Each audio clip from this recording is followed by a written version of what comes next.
Hello friends, welcome to step mathematics. आज हम देखने वाले हैं Euclid geometry class 9th NCERT. देखिए,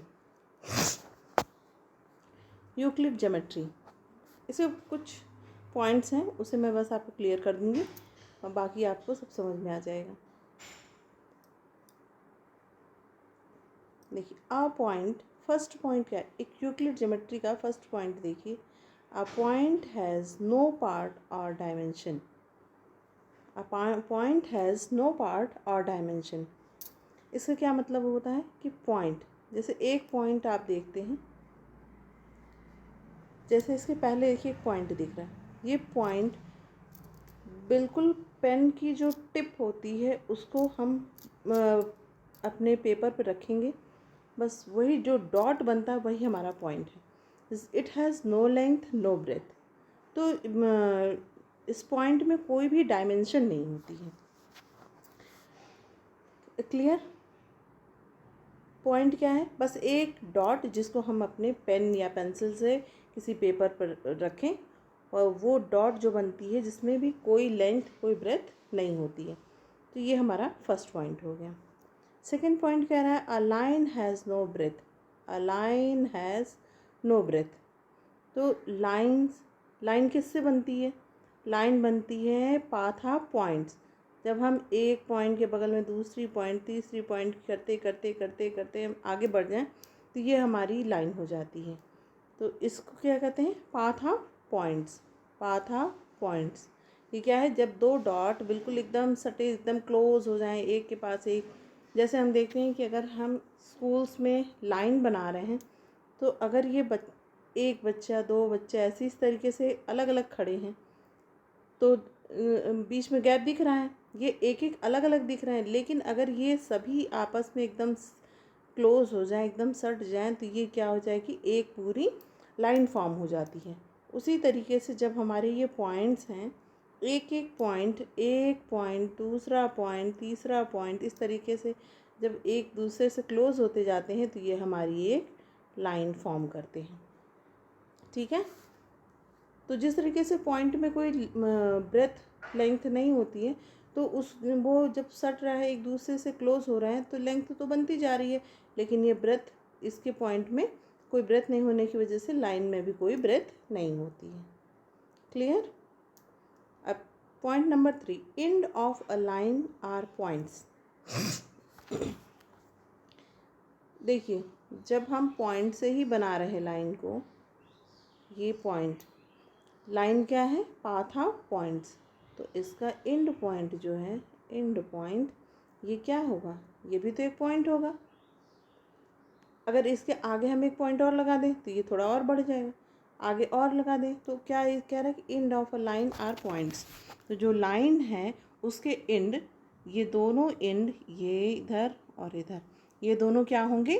पॉइंट होंगे। क्यों पॉइंट होंगे? क्योंकि ये लाइन ही पॉइंट से बने हुए हैं। Fourth point, a straight line is a line which lie evenly with the points on itself. वही बात है कि इस लाइन पर इवनली मतलब हर जगह ए पॉइंट इस पर हैं। A surface has length and breadth. देखिए, एक लाइन ये हमने बना दी, एक दूसरी लाइन हम यहाँ बना देते, इस लाइन को हम यहाँ इसको जोड़ देंगे, इसको यहाँ हम मिला देंगे, तो अब ये हमारी जो स्पेस हो गई ये क्या होगी? एक सरफेस हो गई। ये क्या हो गई? एक सरफेस। जैसे ये इस सीट पर जो हमने लिखा है, यहाँ से स्टार्ट करते हैं, इधर से ये देखते हैं, तो ये लेंथ और ब्रेथ मिलके हमारी क्या बन गई? एक सीट बन गई। सीट क्या है? एक सरफेस है। ये देखिए, ये एक सरफेस है जिस पर हम कुछ भी, जिस पर ये सारे पॉइंट्स लिखे हुए हैं, तो ये हमारा सरफेस कहलाएगा। तो सरफेस किससे मिलके बनता है? लेंथ एंड ब्रेथ से। और लेंथ किससे बनती है? लेंथ या ब्रेथ किससे बनती है? वो बनती है पाथ ऑफ पॉइंट से। ठीक है? Is it clear? Now the next point, edge of surface are lines. देखिए, इस सरफेस का एज क्या है? ये लेंथ और ब्रेथ ही इसके एज कहे जाते हैं। तो एज हमारे क्या है? ये लेंथ और ब्रेथ है। Next and last, a plane surface is a surface which lies evenly with the straight lines on itself. A plane surface is a surface which lies evenly with the straight line on itself. देखिए इसकी क्या meaning है? इसकी meaning ये, जिस तरीके से एक एक पॉइंट को हम इकट्ठा करके पाथ ऑफ पॉइंट से हम लाइन बनाते हैं, उसी तरह से पाथ ऑफ स्ट्रेट लाइन, देखिए स्ट्रेट लाइन ये बन रही है। अब इसे और भी क्लोज कर देंगे, इसके बीच में भी और डाल देंगे, ये देखिए। अब ये हमारी क्या बन रही है? ये हमारा बन गया प्लेन सरफेस बन गया। वही कह रहा है कि a plane surface is a surface which lies evenly with the straight line on itself. ये स्ट्रेट लाइन से बनी हुई है। ओके, फिर से देख लेते हैं। पॉइंट जिसमें कोई डायमेंशन नहीं होता है, नो लेंथ नो ब्रेथ। फिर क्या है कि स्ट्रेट लाइन क्या है? पाथ ऑफ पॉइंट्स है, पॉइंट से मिलकर के स्ट्रेट लाइन बनते हैं। और स्ट्रेट लाइन के एंड्स जो हैं वो क्या होंगे? ऑलवेज पॉइंट होंगे। एज ऑफ सरफेसेस, अब ये लाइन से मिलकर के क्या बनेंगे? सरफेस बनेगा। और सरफेस क्या है? सरफेस जो है स्ट्रेट लाइन का पाथ है, स्ट्रेट लाइन का पाथ ही हमारा सरफेस हो जाता है। ठीक है, तो इस तरीके से यूक्लिड ने आपको डिफाइन किया है। देखिए अब नेक्स्ट, यूक्लिड एक्सियम्स। देखिए इसमें क्या कह रहा है? Things which are equal to the same things are equal to one another. Things which are equal to the same thing, कोई भी, जैसे एक हम लेते ए अगर बी के इक्वल है, बी के इक्वल है, और बी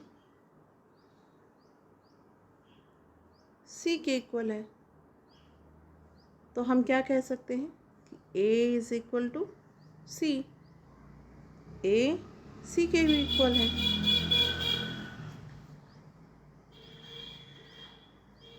जैसे ए के पास देखिए 5 रुपीज़ है, 5 रुपीज़ है,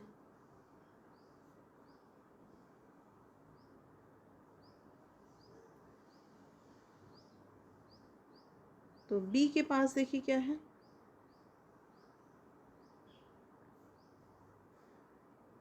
ए के पास 5 रुपीज़ है, तो बी के पास क्या है?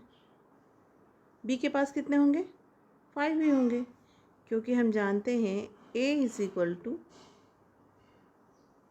बी, और हम ये भी जानते हैं बी इज इक्वल टू सी।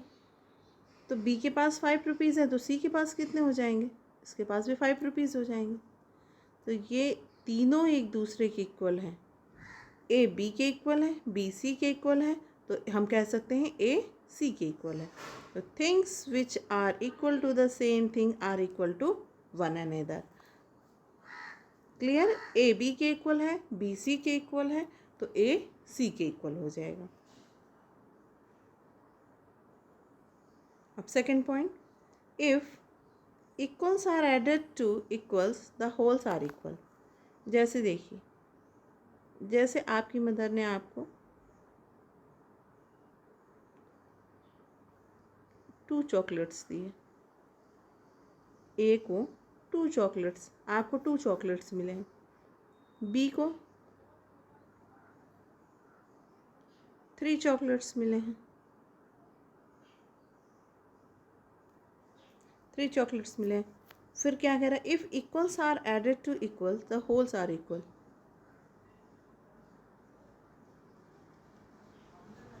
ए के पास भी 3 है और बी के पास भी 3 चॉकलेट्स हैं। अब आपकी मदर ने क्या किया कि आपको 1 चॉकलेट और दे दिया, और फिर उन्होंने 1 चॉकलेट बी को भी दे दिया। अब देखिए दोनों के पास कितनी चॉकलेट्स हो गई? 1 2 3, 1 2 3 4। बी के पास 1 2 3 4। तो जब भी हम किसी इक्वल इक्वल थिंग्स में इक्वल ही ऐड करेंगे तो वो हमेशा इक्वल ही होगा। जैसे मान लीजिए आप पॉकेट मनी मिलती है, 2 भाई हैं, दोनों भाइयों को 50 रुपीज़ मिल गया, 50 से 50, दोनों भाइयों को 50 रुपीज़ मिल गए। फिर अब मान लीजिए आपको फिर 10 रुपीज़ और आपकी मदर दे देती हैं, 10 आपको दे देती हैं और 10 आपको दे देती हैं। तो अब दोनों के पास कितने हो जाएंगे? 60 60 60 और 60। क्यों? क्योंकि आपकी मदर ने पहले 50 रुपीज़, क्योंकि 2 भाई हैं तो दोनों को आपकी पॉकेट मनी भी इक्वल ही मिलेगी। फिर अगर उसका इंक्रीमेंट भी होता है तो भी 10 रुपीज़ अगर आपकी मदर और दे रही हैं तो दोनों को 10 रुपीज़ दी, तो कितना हो गया? 60 60।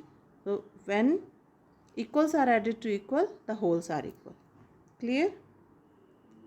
अब सेम थिंग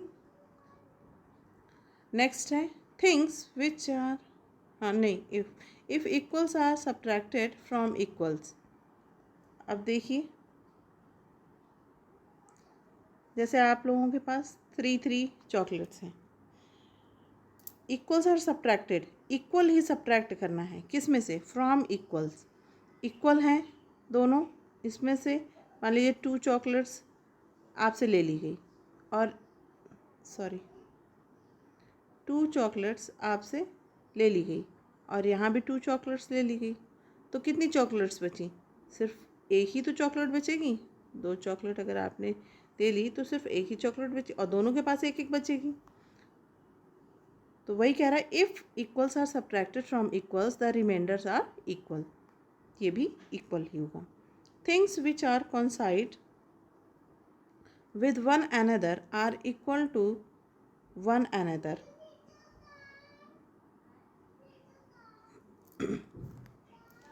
देखिए, थिंग्स कॉन्साइड, जैसे कोई ये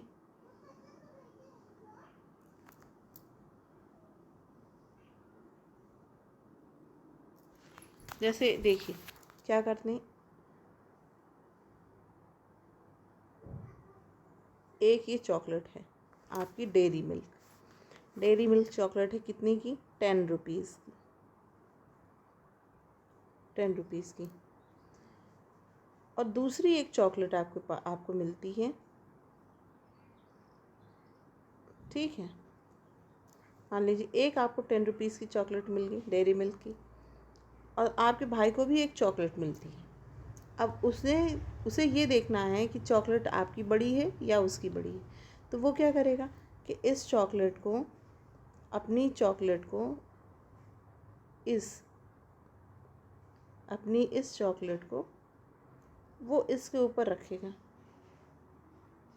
तो उसने क्या देखा कि ये चॉकलेट, उसकी चॉकलेट अपने भाई की चॉकलेट को पूरी कवर कर देती है।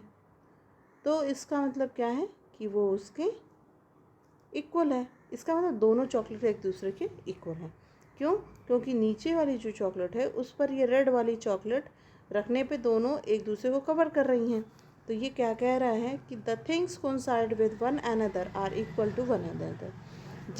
जब कोई एक चीज़ दूसरी चीज़ को पूरी कवर कर लेती है तो वो दूसरे के इक्वल होती है। तो जब एक चीज़ कोइंसाइड कर जा रही है तो वो दोनों एक दूसरे के इक्वल होंगी। क्लियर? अब फिर नेक्स्ट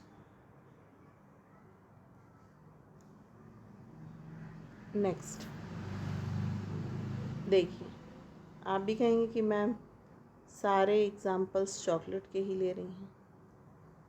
चॉकलेट बच्चों को बहुत पसंद होती है ना, इसलिए चॉकलेट की बात जल्दी समझ में आ जाएगी। देखिए ये क्या, ये चॉकलेट्स है। यहाँ क्या कह रहा है? Whole is greater than a part. ये पूरी चॉकलेट है। अब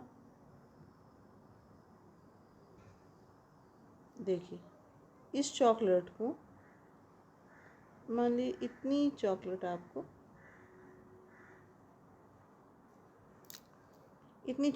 अपने छोटे भाई को दे देते हैं। या बड़े भाई को दे देते हैं, क्योंकि जनरली छोटे भाई को ही पूरी चॉकलेट मिल जाती है। तो बड़े भाई को आपने इतनी चॉकलेट दे दी। अब देखिए चॉकलेट का ये साइज़ बड़ा है या ये साइज़ बड़ा है। जो चॉकलेट दी गई है वो क्या है, इस चॉकलेट का एक पार्ट है। इस चॉकलेट का क्या है, पार्ट है। तो पार्ट हमेशा पूरी चॉकलेट से छोटा ही होगा। क्या होगा, फिर से देखिए, जैसे ये जो पीस है, piece of chocolate, it is smaller than the whole chocolate. पूरी चॉकलेट से इस चॉकलेट की साइज़ कम होगी। अब देखिए इस चॉकलेट को हम इतना बढ़ा देते हैं। इतना चॉकलेट अगर उसने भाई को दे दिया, फिर भी देखिए इस chocolate, this is the part of the chocolate, ये चॉकलेट का पार्ट है जो कि पूरे चॉकलेट से छोटा है। तो वही कह रहा है, whole is greater than a part. Whole is greater than a part. Clear. अब आगे देखते हैं नेक्स्ट क्या कह रहा है। Euclid postulates, a straight line can be drawn from any point to point. Straight line can be drawn from any point to point. जैसे 2 point हमने ले ली, एक ये, एक ये। जब भी 2 पॉइंट्स होंगे तो उनसे एक स्ट्रेट लाइन ड्रॉ की जा सकती है। अगर एक पॉइंट दिया है तो इससे आप कई लाइंस ड्रॉ कर सकते हैं। बट अगर 2 पॉइंट्स दे दिए हैं तो उससे one and only one line, one straight line we can draw. Now straight line can be drawn from any point to point. Point two point, इसी एक पॉइंट से दूसरे पॉइंट तक हम एक स्ट्रेट लाइन ड्रॉ कर सकते हैं। A finite straight line can be produced continuously in a straight line. Straight line से कंटिन्यूसली हम फाइनाइट स्ट्रेट लाइन को प्रोड्यूस कर सकते हैं। A circle may be described with any point as center and any distance as radius. जैसे एक circle है, हम कोई भी सर्किल ड्रॉ कर सकते हैं किसी रेडियस से।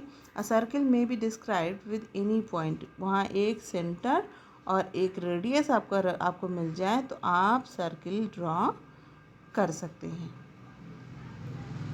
All right angles are equal to one another. जैसे ऑल राइट एंगल्स का मतलब, एक ये है राइट एंगल, एक आपका ये राइट एंगल है, ये राइट एंगल है। देखिए ये दोनों राइट एंगल्स इक्वल हैं।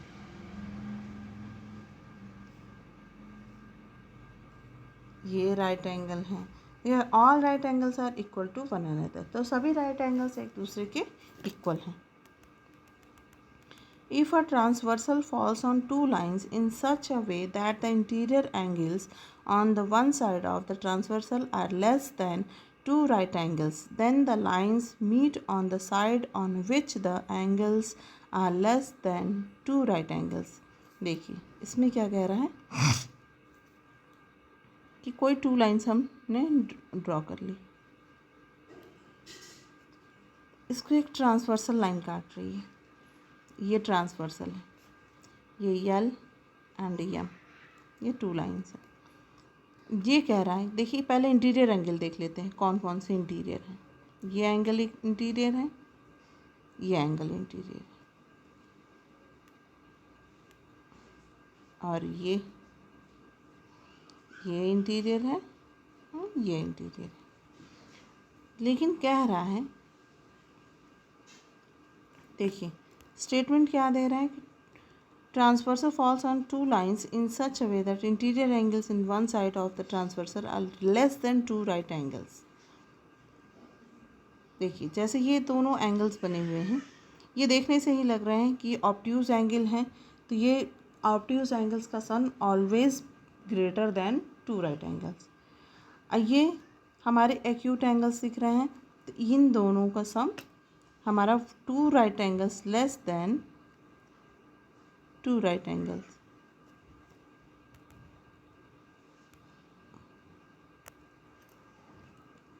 Less than 2 right angle 2 right angle. तो ये सम, इन दोनों का सम, इसका सम और इसका सम 2 राइट एंगल से कम है, तो ये इस लाइन को प्रोड्यूस करेंगे जब आगे, तो वो एक दूसरे को कट करेंगे। क्या कह रहे हैं फिर से आप देखिए एक बार। कह रहा है 2 लाइन्स है, एक ट्रांसवर्सल है, इसमें जिस साइड, अगर हम इस साइड को देखते हैं, इसके और इसके एंगल्स 2 राइट एंगल से ज़्यादा हैं। Sum of these 2 angles is greater than 2 right angle. तो इसके ये साइड को प्रोड्यूस करेंगे जब आगे, तो ये कभी भी एक दूसरे को काटेंगी नहीं। लेकिन इनके एंगल 1 और 2, इन दोनों का सम 1 + 2 इज़ लेस देन 180 डिग्री। सो ये इसको जब प्रोड्यूस करेंगे, इस लाइन को हम प्रोड्यूस करेंगे आगे, तो ये एक दूसरे को एक पॉइंट पे, किसी न किसी पॉइंट पे ज़रूर काटेंगी। तो ये हमारा आखिरी पॉइंट था। तो वीडियो पसंद आई हो तो लाइक एंड सब्सक्राइब करना ना भूलें। एक्सरसाइज के साथ हम फिर मिलेंगे, तब तक के लिए बाय बाय, थैंक यू।